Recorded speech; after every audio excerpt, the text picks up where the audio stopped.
satellite with the clients. Even the satellite are not public, like spy satellite.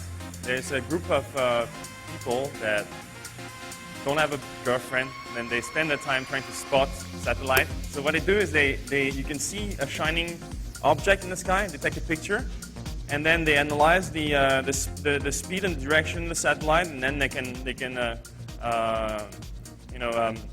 guess the exact coordinate of the satellite, the orbit, etc. And it's also public. There's a website. I forgot the name of the group. Second one, we have to prepare the equipment by pointing the antenna to the satellite. This tool is called inclinometer. It's the digital one to see how many degrees that we need. This one is the analog old version of the inclinometer, and the satellite dish. We have quite a lot.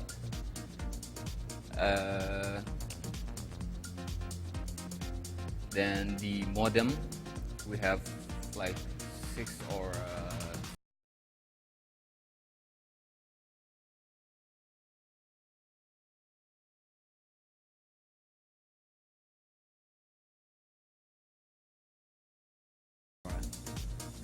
well, we were lucky. We can get that from well, honestly, I used to set up a company that provide internet service using satellite.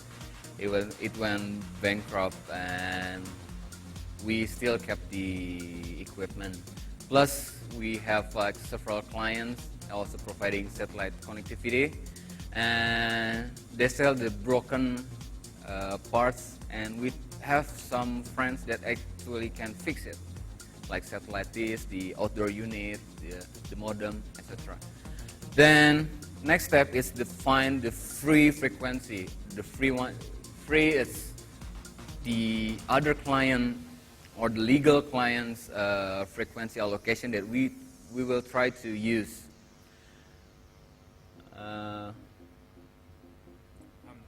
Just a word about that. As Jim was running an ISP for the government, and when you work for government, they always pay late, etc. So sometimes it was not possible to pay the uplink provider, so they had to find some generous satellites operated by China to provide free internet, free bandwidth for Indonesia. Well, that was during the crisis, by the way.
So imagine this is like the allocated frequency, the light green one, and the dark green is the frequency used by the user. User never use like the whole frequency allocation normally.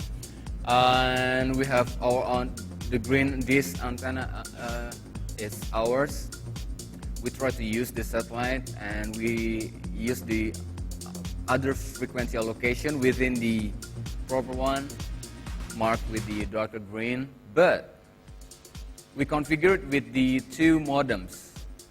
And the purpose of the other modem, well, the first one is for uplink and downlink, but the other one is only to sniff the other parameters sent by the proper client. So normally, well, because no other way for the operator to detect who's abusing their connection, they usually contact the client and ask, can you turn off for like 2 or 3 minutes? That's their method to detect like... Very high-tech. Well, normally like that, and after that, if the frequency is still used, then they'll be able to locate where are we. Which one is the rogue user? Yeah, and by monitoring the sniff the comment that there is no communication for a while, then we managed to wrote a script from using T-shell and do like automatic login to our Cisco router and turn off the modem automatically for like less than 30 seconds. So in that case, we be able to use the service whenever we want without being able to detect it by the operator. And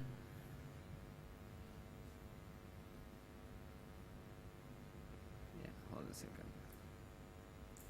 Yeah, the detection issue, the way they do it is like they require at least another satellites and satellite operator to detect the rogue carrier.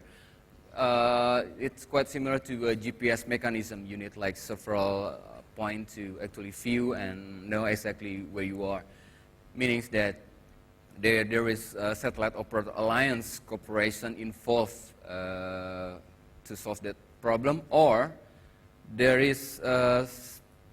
are specialized company that they deliver service by detecting the rogue carrier.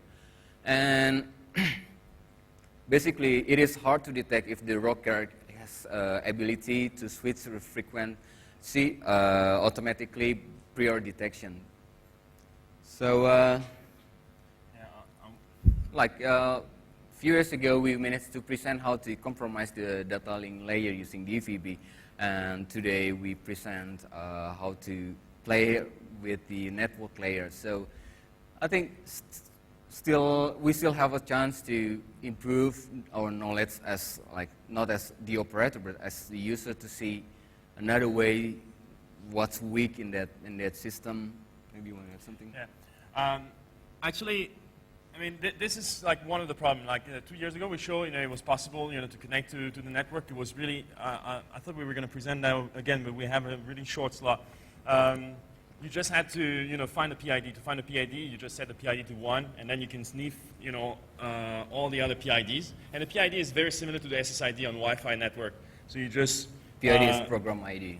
You just get the PID of another customer, and then after it's really hard. You have to find an IP address, and then a MAC address, and then you're in. Here, this is another technology, and again, there's similar problems. Not only that, is that you have a widespread use of technology, and today it seems like knowledge is completely abstracted. Everyone is in this.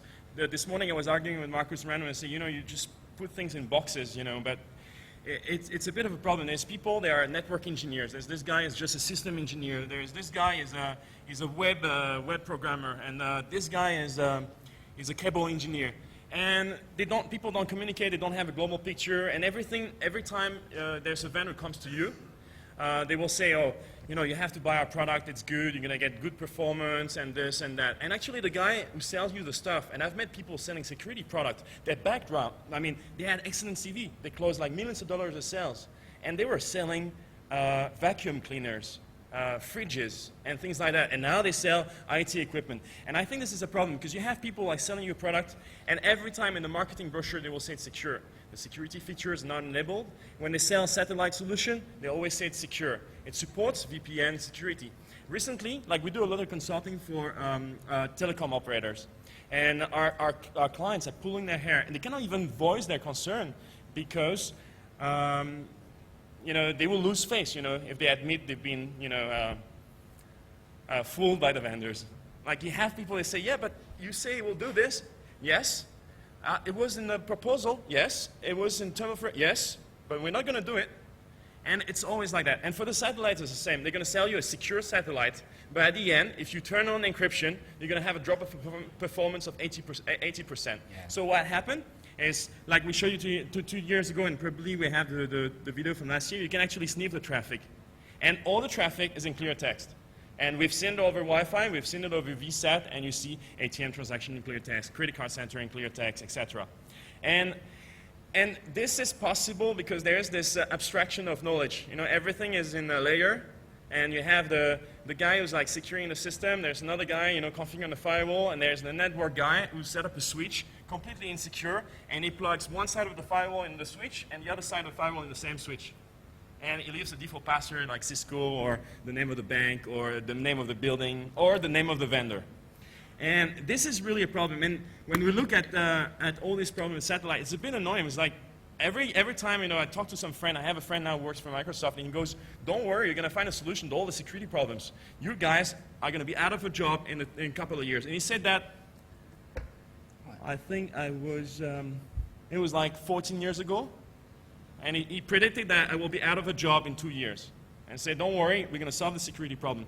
And it's not going to be easy. Because most of the problem, okay, there's a lot of technical problems. You know, bit buffer overflow and all kinds of problems that are very technical. And we have to come up with technical solutions to the problem. But if you look at the root cause of the problem, most of the time the root cause is very simple. It's lack of training, lack of budget, lack of project management. People try to cut corner. Security is an afterthought. The people don't plan security. They just build a system, and after they try to make it secure just by patching holes, like you will patch the holes on the wheel of your bike. But you wouldn't be happy if you buy a bike in a store and it's already full of holes in the wheels, yeah? But yeah, so it's very difficult, and it's a bit scary because the impact, okay, the impact of these projects, it's a bit worrying. I didn't realize it, even though I work in security, I didn't realize the impact until recently. When I Google, it was a bit of a vanity thing. I was looking up for an article, and I was Googling my name on Google. You know, how lame is that? So I typed site colon.go.id, which I was looking for a particular reference on a government website for myself and Rexo Projo, a colleague of mine. And I was surprised because I found the name of my daughter, the full name of my daughter, on the government website, accessible, cached on Google. And I look at it and say, what is this? And then I look, and there's 36 million kids from primary school to uni online on Google. And at first I don't understand. I asked, what does DIGNAS mean? Yeah, it's it was like the Ministry of Education. And we sent a complaint letter. And then I look again. And I go from the top URL, and then you can see all this, all the province, all the towns, etc. And you can select the school. And I look, and there's a download link for Excel sheet. And here, not only you get the name of the kid, you get the birth date, the birthplace, the home address, what school they go to, what class they go to, and it was really